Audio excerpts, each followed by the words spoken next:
Katie, the president just released from hospital. Doctors gave Donald Trump the green light to go home. They did. And you'll notice Donald Trump stood on the balcony there of the White House on the South Lawn, and optics are a very big deal for this president. And he had deep concerns that by being sidelined with COVID, by being hospitalized with COVID, the reporting from American networks, main networks here, as well as some of the major newspapers, including the New York Times, is that he was concerned that he looked weak. And that's why he had that photo op, that controversial photo op that happened on Sunday. But what we just saw there, that live picture, those live images that were at the end of Power and Politics, right into the start of your show, Carol, we saw that image, Donald Trump trying to show a projection of strength, standing there on the back balcony of the South Lawn of the White House and saluting the helicopter and the personnel on board, standing there, illustrating that it's business as usual. And that's the image he very much wants to project, even though with his concerns with his health, it is very much not business as usual at the White House. Now, as you mentioned, the doctors did give the president a green light to go home, but they did raise concern. They're not quite sure how his body is going to react to some of the therapies he received and some of the drugs he's taken. There is concern about how he's going to react to the experimental antibody therapy he took on Friday, I believe it was, the one that is not officially approved by the FDA at this point. And so Regeneron, to be released to the White House, doctors say he will be under 24-hour medical care. He will have access to the country's top physicians. Have a listen to what the president's doctor had to say about why they felt confident that they were ready to make this decision. We're looking to this weekend. If we can get through to Monday with him remaining the same or improving, better yet, then we will all take that final deep sigh relief. But as I said, 24/7 world-class medical care surrounding him down there. We're not going to miss anything that we would have caught up here.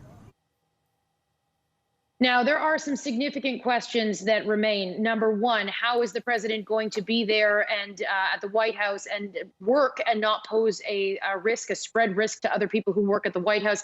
Those kinds of details, the precautions that will be taken at the White House, those have not been revealed yet. And there is a lot of concern around that because this virus continues to rip through the White House. Kayleigh McEnany, the press secretary, announced today she tested positive after testing negative for a number of days despite exposure last week. Two staff members in her communications shop, they have also tested positive.